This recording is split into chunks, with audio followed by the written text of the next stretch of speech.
Hello, I'm Sven Gudmund Hindraker and professor at Center for International Health, University of Bergen. This lecture gives a brief historical overview on tuberculosis disease and tuberculosis control measures. Tuberculosis has infected humans for thousands of years. The oldest known evidence is this skeleton from the Mediterranean, where a suspicious lesion in the bone showed evidence of DNA from Mycobacterium tuberculosis. Tuberculosis has been known to humans for millennia, but was initially relatively rare. In Europe during the Industrial Revolution, the incidence increased a lot. This figure shows a hypothetical course of the epidemic in Europe based on scarce data.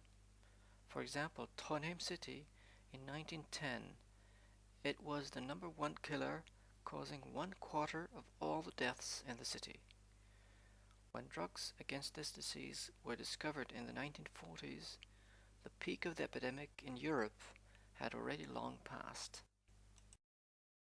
The cause of wasting disease, or tuberculosis, was a hot debate in the 19th century. Everybody could observe that tuberculosis occurred in families, and sometimes almost a full household might get the disease. Therefore, some scientists argued that this was an obvious hereditary disease, whereas others argued that it spread among those who shared common space. Dr. Jean-Antoine Villemain in France proved in the 1860s that it was infectious by inoculating rabbits with material from sick individuals. Dr. Robert Koch in Germany studied mycobacteria, and he isolated bacteria from tuberculosis patients.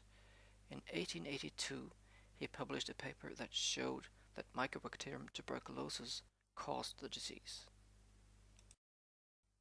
Let us look at how tuberculosis patients have been identified or diagnosed. Historically, the obvious clinical sign of tuberculosis was wasting, and it is still important. Today, in countries with little tuberculosis, the doctor may think about cancer, which may look much the same. Cough for a long time is another common classic symptom, which is again not unique for tuberculosis. However, any organ in the body may be affected by tuberculosis, and symptoms can vary a lot. Since the 1880s, a fast and specific test for pulmonary tuberculosis has been to take a sample of the patient's expectorate and examine under a microscope. This test is still in use and can be done in rural areas with little resources. This is how it looks in a microscope after preparing a sputum smear with Ziehl-Neelsen stain. The small red rods are Mycobacterium tuberculosis. This test is very specific, which means you're quite confident about a positive result. The test is not very sensitive, which means you're less sure about a negative result. Tuberculosis lesions can also be identified by chest X-ray. This has been a common diagnostic tool since the 19th century. A doctor well acquainted with X-ray can spot lesions that look like tuberculosis. A chest X-ray is a quite sensitive test, so that a normal chest X-ray is a good indication that there is no tuberculosis. Chest X-ray is not a very specific test. A positive finding can be due to other conditions. Tuberculosis lesions can also be identified by chest X-ray. This has been a common diagnostic tool since the 19th century. A doctor well acquainted with X-ray can spot lesions that look like tuberculosis. A chest X-ray is a quite sensitive test, so that a normal chest X-ray is a good indication that there is no tuberculosis. Chest X-ray is not a very specific test. A positive finding can be due to other conditions. Tuberculin is an extract from mycobacteria and was described by Dr. Koch in the 1890s. It was further developed and refined to be used in the tuberculin skin test, which tells if there is an infection by mycobacteria. A person infected with Mycobacterium tuberculosis will react with local inflammation if and where exposed to tuberculin, usually in the skin of the forearm, like the Mantoux test.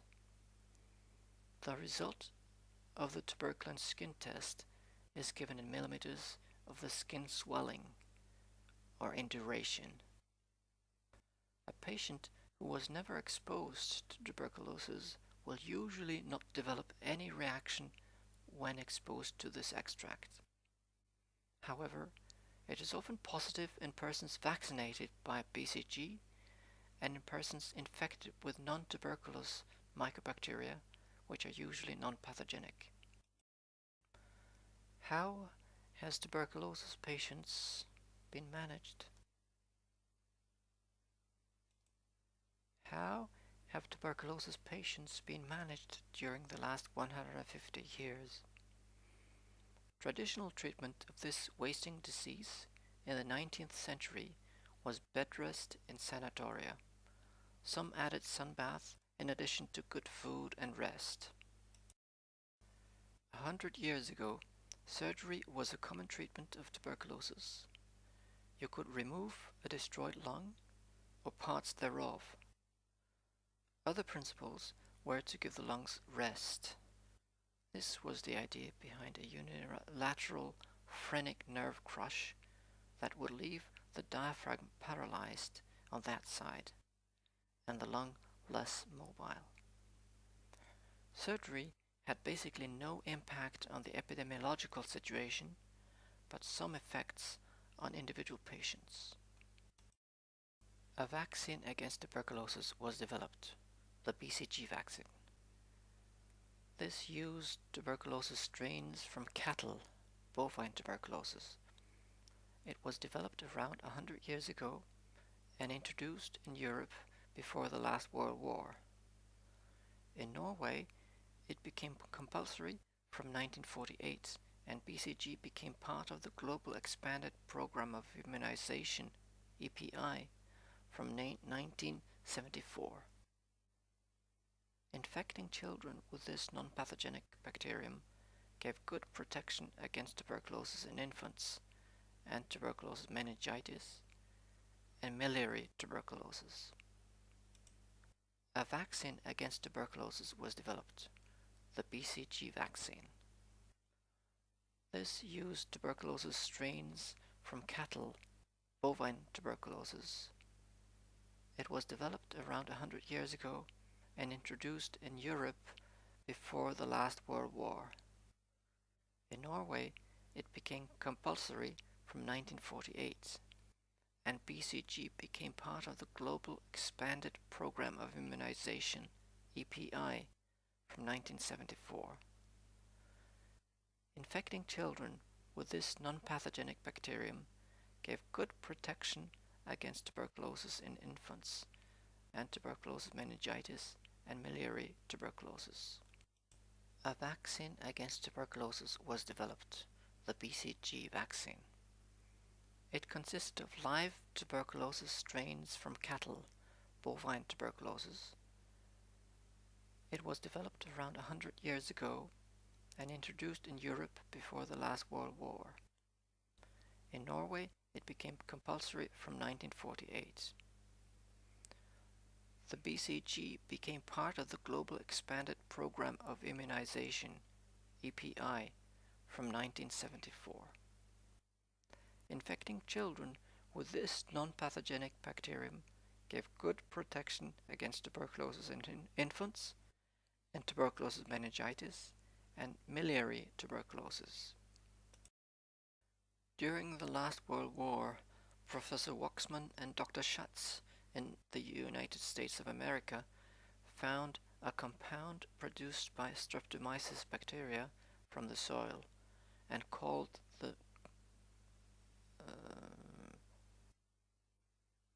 it streptomycin when it was added to culture of tuberculosis bacteria, they stopped growing.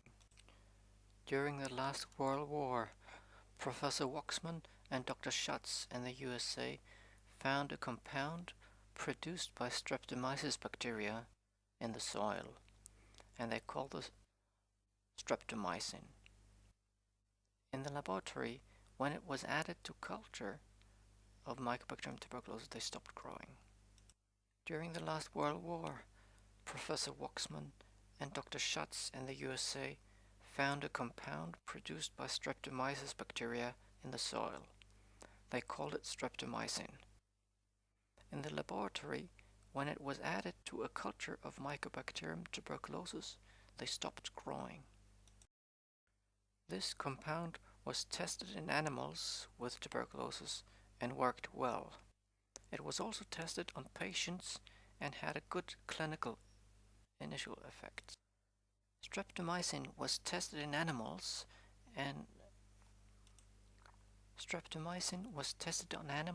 with tuberculosis, and it was also tested on patients and had a good initial effect.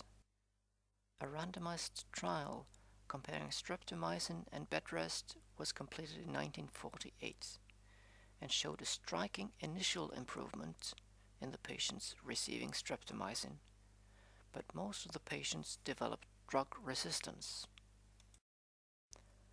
Another drug against tuberculosis was developed by the Swedish professor Jürgen Lehmann in the 1940s. It was para-amino-salicylic acid, abbreviated PAS. Tested in the laboratory, it inhibited growth of Mycobacterium tuberculosis, but was not as good as streptomycin. In 1950, British scientists tested a combination of the two drugs, comparing streptomycin alone with streptomycin plus PAS. They found 67% resistance in the streptomycin alone group and only 10% drug resistance in the streptomycin plus PAS group. This showed that combination therapy prevents drug resistance in tuberculosis. When drugs became available for tuberculosis, more efforts were done to find the cases. Mass radiography and chest X-ray. When drugs became available for tuberculosis, more efforts were done to find the cases. Mass radiography is chest X-ray in miniature used to find tuberculosis patients in the population, and this was done in Europe after the Second World War. This may have contributed to the decline of tuberculosis epidemic in Europe. However, this demanded lots of resources, and even with a negative test, you may still have latent tuberculosis in your body that later returns into active phase after months or years. Therefore, such population surveys had to be repeated at regular levels, typically every 2 or 3 years. What is the best examination to identify tuberculosis in patients suspected having the disease? The gold standard has been culture, but it takes up to 8 weeks to get the results, whereas chest X-ray and microscopy can be done the same day. Which one is the best to identify tuberculosis cases? This study in India, investigating pulmonary tuberculosis among symptomatics, showed that no investigation is perfect. Out of all suspects, 10% had an X-ray suggesting tuberculosis, 7% had microscopic findings suggesting tuberculosis, and 7% had tuberculosis verified by culture. Compared to culture, the microscope missed 20% of real cases, and few of the positive cases did not grow bacteria. Chest X-ray missed only 12% compared to culture, but 37% had actually other conditions. This means X-ray is good for screening, but not good alone as a single diagnostic tool. The microscope will miss a proportion of the cases, but those detected by this method, you can be pretty confident about the diagnosis. Initially, the combination treatment was done at sanatorium, but a large study in India showed that Initially, the combination treatment was done at sanatoria, but a large study in India in the late 1950s showed that if you allow them to live at home and have some arrangement for giving the drugs, you can have the same cure rate, same relapse rate, and not a higher number of household contacts infected. Initially, the combination treatment was done at sanatoria.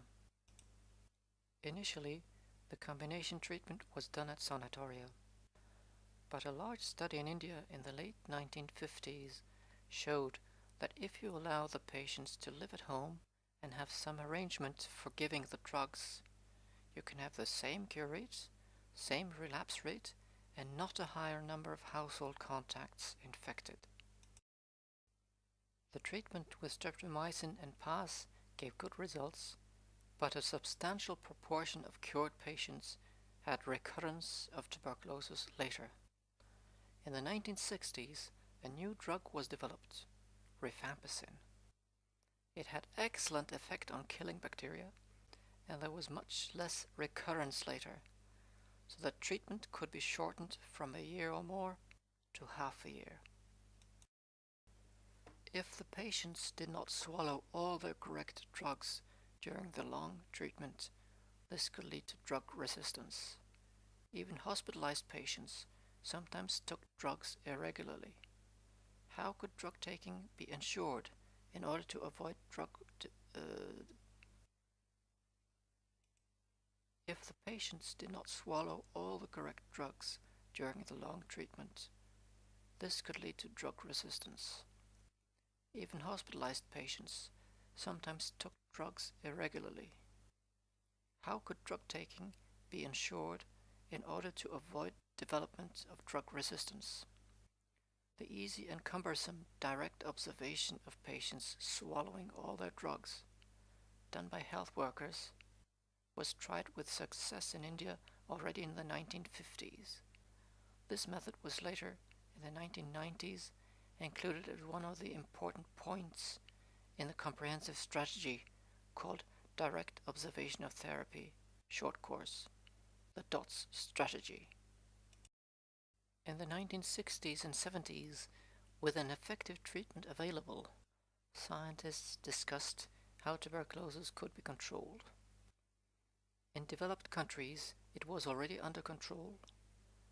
But how could it be controlled in poor countries with poor infrastructure? Could vaccination make the population immune and then inhibit the epidemic? Vaccines seem not to have much effect on the most contagious type of pulmonary tuberculosis. Another available strategy was to eliminate the sources by finding the contagious patients and treating them. But to do this in a poor country seemed to be an impossible task. And would it have any impact on the epidemic at national level? In the 1980s, Dr. Stiblu calculated based on epidemiological principles that if you detect 75% of tuberculosis sources and cure at least 85% of them, you should have an effect on the prevalence of tuberculosis. This was before the HIV epidemic had taken off. A tuberculosis control